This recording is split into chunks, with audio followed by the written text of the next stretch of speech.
much trauma with this guy, man, and the whole situation. And I just want to say, I think he needs a lot of prayer, and he needs mental health, like the things that we can relate to, you know? Absolutely. I think that's what's going to save him or help him. Nothing else. I don't think we should talk about him. I don't think we should make fun of him. What has just emerged about Q of DAY26 and Diddy is shocking, y'all. We have heard repeatedly that everyone had to endure something with Diddy, and the bad boy artist suffered the most because he controlled everything. But what Q revealed has opened another layer of chaos just when we thought we had heard everything there is to know about Diddy. Q showed that we are still barely scratching the surface. I kept trying to get in contact with him because all I wanted was an apology. All I kept saying, like, could you apologize? Like, could you just apologize for what I can't talk about right now? But I just wanted to apologize because something was wrong with me, man. Something was wrong. And like when your last Vlad interview, you could look at me and tell like something was wrong. Like I wasn't the enthused person. I wasn't cute. I looked like stressed. I looked like I was in a dark place. So like you could tell like something was wrong, like. Apparently, he woke up one morning and discovered a tape of himself being circulated, and it was reportedly taken by Diddy. The worst part is he could not even remember anything about how or when it happened. The one thing he knew for certain was that it could not have occurred without Dawn Richards assisting Diddy, all in the name of paying her dues. But what exactly is Q referring to? Talk to Diddy? Not as often as I'd like, but that's the homie forever. Yeah. Wouldn't know that Puff had bought me out of a contract prior to even getting on the show. Like it wasn't I chose Puff over my group at the time. It was more of when someone does that, where I come from, you got to respect that on a large level. So I gave loyalty to him. All his crazy, I look at things like that as loyalty. So I was loyal to him and I paid my dues back like a businesswoman should. Right. Until he said, okay, your dues are paid, and then I left. If you have been following since the Cassie scandal that began in 2023, and then the RICO charges that truly exposed how much the industry protected Diddy, then you already know that Diddy kept tapes and records of almost everyone who crossed paths with him. That is how he maintained control over everyone to stay powerful.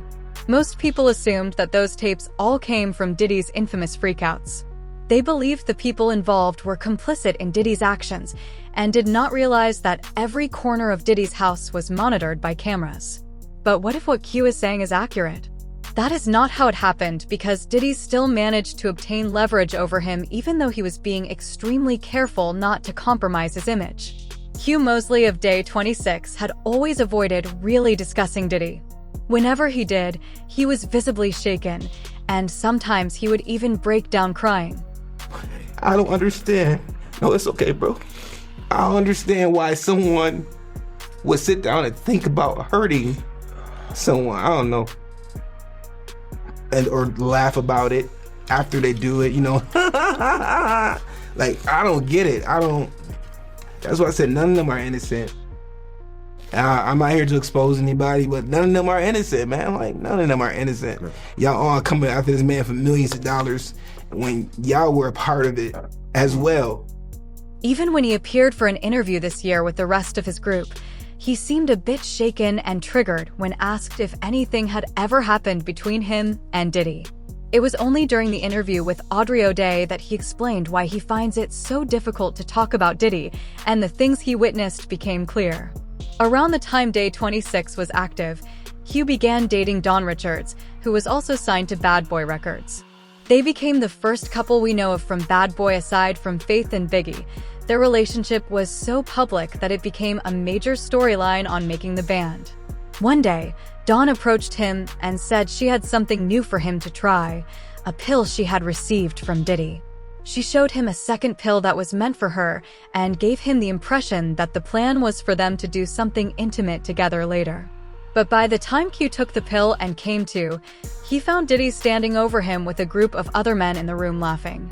He woke up screaming, and his body felt as if something had been done to him. Yet he could not quite identify exactly what he was feeling.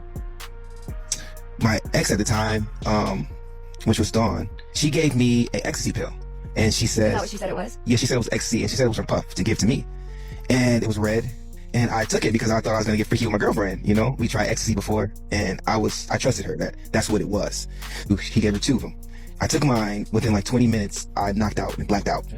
I woke up in the twins' bedroom in the basement, and I woke up out of my sleep screaming very, very loud. Who are the twins? I don't know their names. Are you talking about Diddy's Diddy's daughters? twins. Yeah, Diddy's twins. His girls. Yeah, I woke up in their bed to cameras filming me, and they were laughing as I woke up out of my sleep, screaming, and it felt like I'm not gonna cry. Okay.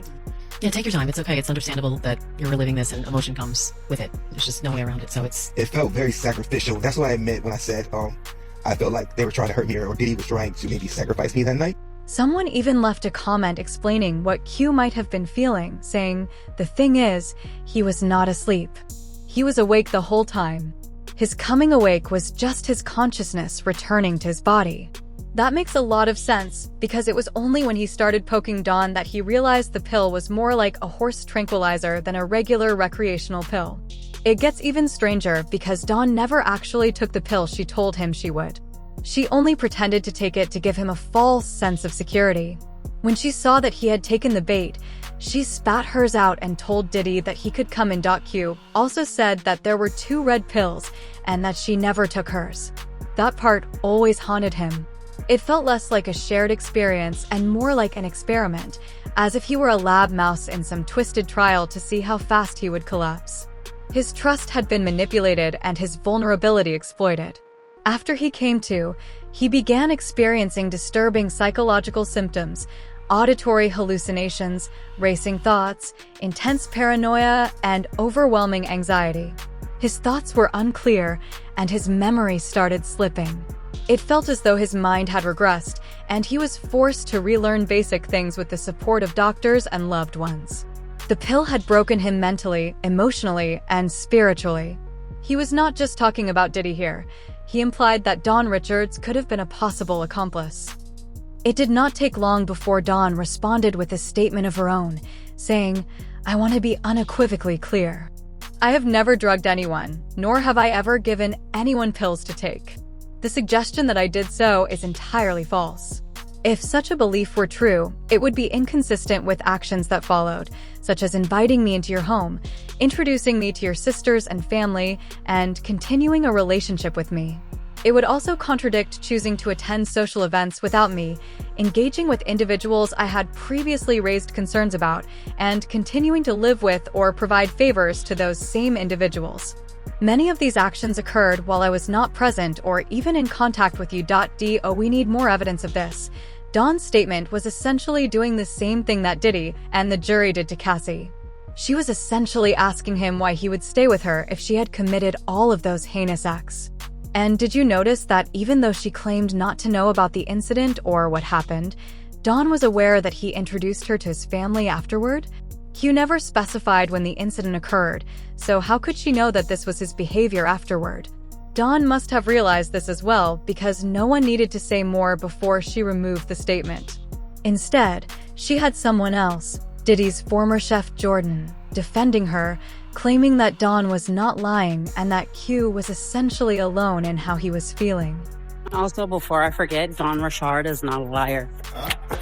Dawn's not a liar. I was in LA for a lot of stuff that happened, and I was also in New York and the Hamptons, with Dawn and DAY26. So a lot of you know the trip where like after that Q lost his mind and he was never really the same. I was in the Hamptons. Actually forget how much that I was really around for. So yeah, Dawn Richard is not a liar, has never been a motherfucking liar. If you guys knew, okay, working for someone that weaponizes food and punishes people and not allowing them to eat or sleep and berating them and all of that, like, yeah. But it seems that Q was more than ready to speak and release everything he had been holding onto for over 2 decades, because as soon as Jordan made her statement, he did not even bother engaging in a dispute with her. He simply shared a snippet of the video he had been referring to and laid it out on the table. According to Q, Jordan was not even present when it all happened. So how could she have known what occurred unless someone else told her what to say? The video essentially confirmed everything Q was trying to convey. He appeared visibly confused and out of it. Who wakes up from sleep like that? For him to be soaking wet, it meant he had been given something extremely strong. Dawn was also in the video, laughing at him and frightening him, fully aware that she had played a part in it. That must have been terrifying for Q to wake up and gradually realize that he had been manipulated. And I do not know if you noticed, but right before the camera moved, Diddy reached for something. There is no need to spell it out to understand what Diddy was about to do. The shocking part is that he might have still carried it out, which is why the camera had to pan away so quickly to prevent it from being recorded. So that's why I said I feel like he's in jail, and I'm not judging anybody because I think he needs prayer and help, but he's in jail because he's a danger to himself, first of all, and he's a danger to the world right now. And I think there's a lot of people that are scared that didn't come out in the beginning, that are very scared because it's a scary situation. It's not just him that could possibly hurt you. It's people around him that are still close to him that could hurt you, or it's just really deep, man. So say what you want about Q of Day 26, but the fact is that when it comes to Diddy, his story has never changed. It is hard to believe that he was not being genuine or exaggerating for attention. The internet largely seems to believe that what he is saying is true. And if we are going to give Cassie the benefit of the doubt, then Q deserves the same courtesy. Some defend Dawn while ignoring her harmful actions toward her group members and Q. Yet they praise Diddy only to later take legal action against him. The inconsistency is obvious. She has always been a pick-me. Hopefully, Diddy receives everything he deserves and more. I watched that Day 26 interview, and 4 out of 5 members were crying because of what Diddy did to Q. I had to watch the interview, and Q, I am sorry you had to endure what you went through with Diddy.